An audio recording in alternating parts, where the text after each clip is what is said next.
Good morning students. हम आगे द्वितीय व तृतीय संक्रमण श्रेणी तत्वों के रसायन का सामान्य लक्षणों की डिस्कस कर रहे थे। आज उसका नेक्स्ट टॉपिक है परिवर्तनीय ऑक्सीकरण अवस्था। समस्त संक्रमण तत्व धात्विक होते हैं और उनमें ऊष्मा तथा विद्युत की चालकता के जो गुण होते हैं वो मुख्य रूप से इनके धातु गुण होते हैं। उनको आगे बढ़ाते हुए परिवर्तनीय ऑक्सीकरण अवस्था में डी कक्षकों में अयुग्मित इलेक्ट्रॉन होने के कारण इनकी परिवर्तनीय ऑक्सीकरण अवस्था होती है। तो मुख्य कारण क्या होगा इसका? Unpaired electrons. मुख्य कारण क्या है परिवर्तनशील ऑक्सीकरण अवस्था का? कि डी ऑर्बिटल के जो इलेक्ट्रॉन होते हैं वो क्या होते हैं? अयुग्मित होते हैं। इसकी वजह से वो परिवर्तनशील ऑक्सीकरण अवस्था प्रदर्शित करते हैं। इनकी 3D और 4D और 5D की ऑक्सीकरण अवस्था जनरली +2 जो कि किसमें है? PDO और PDX2 में पाई जाती है। X आपके फ्लोरीन, क्लोरीन, ब्रोमीन और आयोडीन प्रदर्शित करते हैं। और ये कहाँ तक पाई जाती है? +2 से +8 तक। +8 तक। 8 का एग्जाम्पल आप कौन सा है?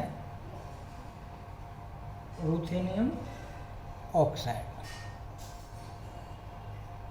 इसकी ऑक्सीकरण अवस्थाएं प्रदर्शित करते हैं क्योंकि डी और एस ऑर्बिटल की जो एनर्जी का डिफरेंस कम होता है उस स्थिति में इलेक्ट्रॉन कभी एस से के साथ साथ डी के साथ जो निकलते हैं तो इनकी अयुग्मित इलेक्ट्रॉन उनमें से निकलने के कारण इनकी परिवर्तनशील ऑक्सीकरण अवस्था ये इनके सामान्य लक्षण हैं।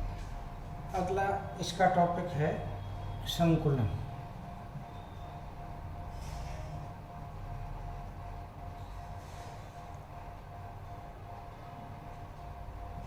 संकुलन कॉम्प्लेक्स इनकी जो व्यवहार है वो क्या करता है?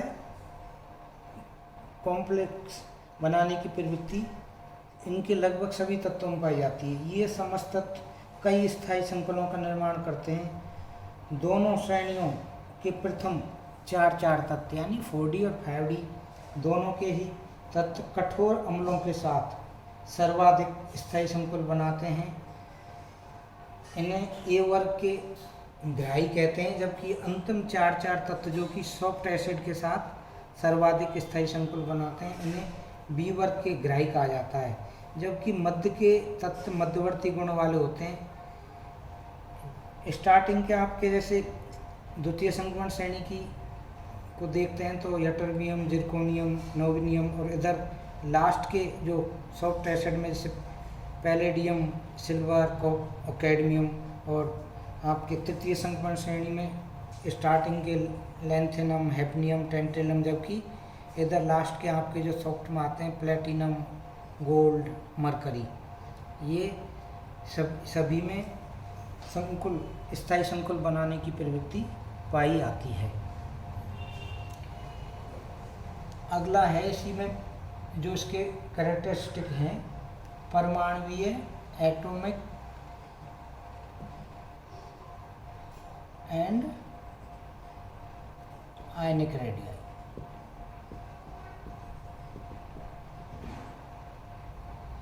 किसी भी संक्रमण श्रेणी में जब बाएं से दाएं जाते हैं तो उनके सहसंयुग्म त्रिज्या के मान में कमी आती जाती है, जबकि अंत में हल्की सी वृद्धि होती है। संक्रमण तत्वों की सहसंयुग्म त्रिज्याओं के मान हम देखते हैं 3D, 4D और 5D की। तो यटर्बियम से और आपके रूथेनियम तक यानी 4D और 5D पर हम जब डिस्कस करते हैं तो इसके क्या है, यटरबियम से और आपके रूथेनियम, और इधर 5D में आपके लैंथेनम से, और कहाँ तक लगातार कमी आती है इसमें, ऑस्मियम।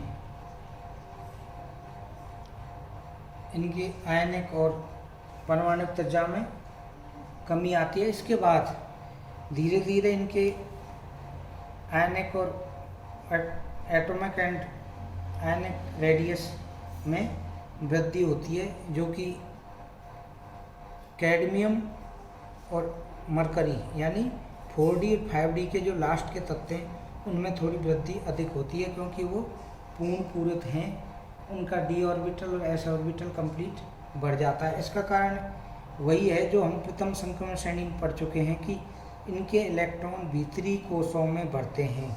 इससे नाभिक में प्रोटॉनों की संख्या तो बढ़ती है, लेकिन भीतरी इलेक्ट्रॉन के परिरक्षण प्रभाव के कारण बाह्य इलेक्ट्रॉनों पर नाभिकीय आकर्षण उतना प्रभावी नहीं रह पाता जितना कि S व P ब्लॉक के तत्वों पर पड़ता है।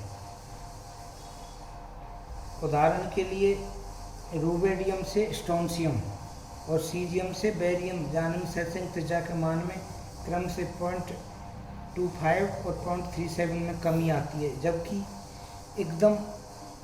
एकदम इनके बाद आने तत्व यानी यटरबियम से और जिरकोनियम के मान में क्या आएगी, कमी। इधर लैंथेनम से हैफनियम, लैंथेनम से HF के मान में इनमें कमी करीब 0.7 एंगस्ट्रम आती है, जबकि यहाँ पर 0.15 एंगस्ट्रम का अंतर आता है। आवर्त सारणी में ऊपर से नीचे जाने की सामान्यतः आकार के मान में वृद्धि होती है, लेकिन द्वितीय और तृतीय संक्रमण श्रेणी के तत्वों में ऐसा प्रेक्षित नहीं होता। इसका कारण बिल्कुल स्पष्ट है कि ऊपर से नीचे जाने पर परमाणु का आकार बढ़ता है, पर यहाँ पर इनके आकार लगभग बराबर होते हैं। इसका कारण मेनली क्या है, लैंथेनाइड संकुचन या लैंथेनाइड कॉन्ट्रैक्शन।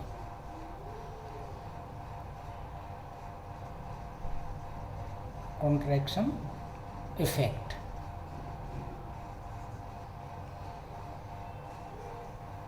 लैंथेनम 58 और हैफनियम 72 के मध्य कितने तत्व आते हैं, 14 तत्व लैंथेनाइड आ जाते हैं। अतः हैफनियम और उसके बाद आने वाले तत्वों के नाभिकों में 14 प्रोटॉन की वृद्धि हो जाती है, जबकि जुड़े हुए 14 इलेक्ट्रॉन बहुत भीतर के 4f कक्षक में होते हैं, जिनका बाह्य इलेक्ट्रॉन पर उतना परीक्षण प्रभाव नहीं पड़ पाता। इस कारण तृतीय संक्रमण श्रेणी में नए कोष होने के उपरांत भी परमाणु के आकार में कोई वृद्धि नहीं हो पाती। ऐसा ही प्रभाव उनके आने त्रिज्या पर भी पड़ता है। यानी इनकी आपके 4D और 5D की त्रिज्याओं के मान लगभग क्या होते हैं, समान। उसका कारण लैंथेनाइड कॉन्ट्रैक्शन इफेक्ट है। अगला है इसमें डेंसिटी, इसकी प्रॉपर्टीज में घनत्व। अपने पड़ोसी वर्ग फर्स्ट ए और सेकंड ए की तुलना में संक्रमण तत्वों के घनत्व अत्यंत क्या होते हैं, उच्च होते हैं। यटरबियम के घनत्व के अपवाद, यानी यटरबियम का घनत्व कितना है, 4.5 ग्राम सेंटीमीटर क्यूब के अपवाद को छोड़कर द्वितीय व तृतीय संक्रमण श्रेणी के समस्त तत्वों का घनत्व 4 ग्राम पर सेंटीमीटर क्यूब से अधिक होता है। इसका कारण ये होता है कि इन तत्वों में इलेक्ट्रॉनों के भीतरी कक्षों में प्रवेश के कारण इनका नाभिकीय द्रव्यमान तो बहुत बढ़ जाता है, लेकिन आकार में वृद्धि नहीं होती। फलतः परिणामस्वरूप इनके घनत्व के मान बढ़ जाते हैं।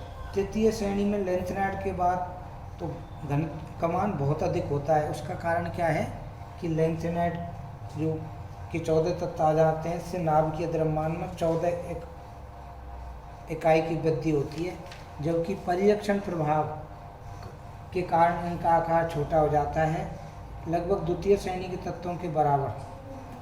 तो इसका मतलब यह है कि ऑस्मियम इरिडियम के घनत्व बहुत अधिक होते हैं, घनत्व उच्च होते हैं, तो इनके मान में, घनत्व के मान में क्या होती है, लगातार वृद्धि होती है। इसका अगला है boiling, melting and boiling point.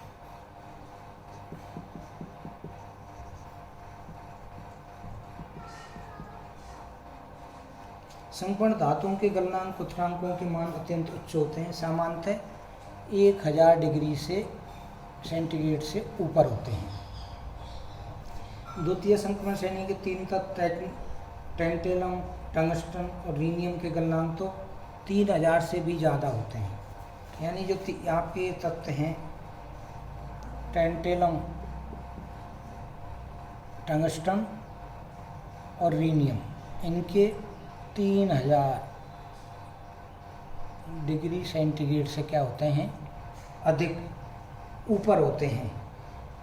इसके 1-2 अपवाद हैं जिनके मान कम होते हैं, जिनमें एक तो मरकरी है, इसका -39 होता है।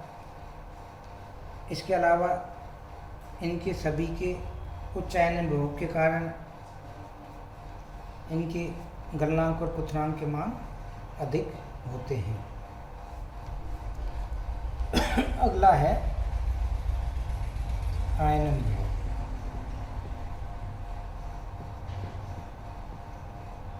Ionization potential. संक्रमण तत्वों के आयनन विभव के मान एस ब्लॉक व पी ब्लॉक के तत्वों के मध्यवर्ती होते हैं और इनके मान कितने होंगे, 500 से 1000 किलो जूल मोल इनवर्स तक होते हैं। पर्याप्त उच्च आयनन विभव के कारण इनका विद्युत धनात्मक गुण कम होता है और इनकी यौगिक से आयनिक गुणों की तुलना में सहसंयोजक गुण अधिक होते हैं। उच्च ऑक्सीकरण अवस्था में ये लगभग सहसंयोजक गुण प्रदर्शित करते हैं। एक इनकी रिएक्टिविटी, क्रियाशीलता,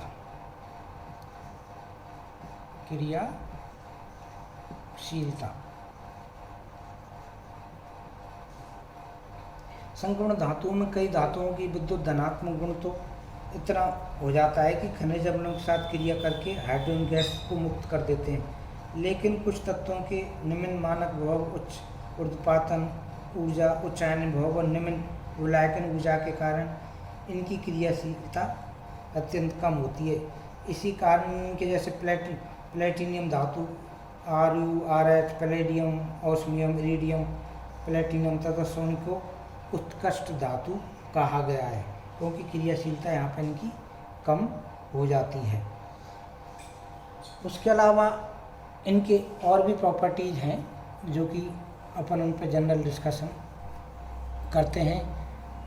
हालांकि हमने इनको 3D सीरीज प्रथम संक्रमण श्रेणी के तत्वों में इन सभी की स्टडी कर ली है, फिर भी इनके और जो टॉपिक हैं वो चुंबकीय